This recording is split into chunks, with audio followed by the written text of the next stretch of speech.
ის გარჩევა, რომელიც ვნახეთ თორნიკე რიჟვაძესთან მიმართებაში, რა თქმა უნდა, ყოვლად მიუღებელია. გარჩევა, როგორც მეთოდი უნდა ამოვიღოთ ჩვენი საზოგადოებიდან. საქმეები არჩიონ ადამიანებმა მეგობრებში და სახლში. ჩვეულებრივი ფორმა ტყუილ მართალის დადგენის, მაგრამ არა მაშინ, როდესაც საქმე გვაქვს სახელმწიფოსთან. პირველ რიგში თორნიკე რიჟვაძეს გამოჯამრთელებას ვუსურვებ. პოლიტიკურ ოპონენტთანაც კი ასეთი გამკლავების მეთოდი არის მიუღებელი.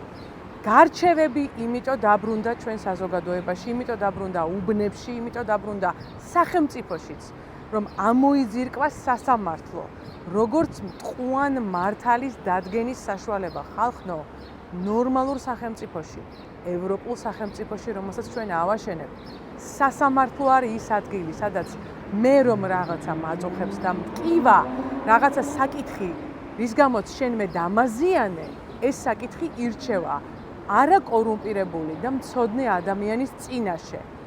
ელექტრონული სასამართლოები უნდა შემოვიღოთ, ამას შემოვიღებთ, რომ აი ასეთი შავმრელი გარჩევების მაგივრად ადამიანები მარტივად ალაგებდნენ საკუთარ საკითხებს დამოუკიდებელი მოსამართლის წინაშე.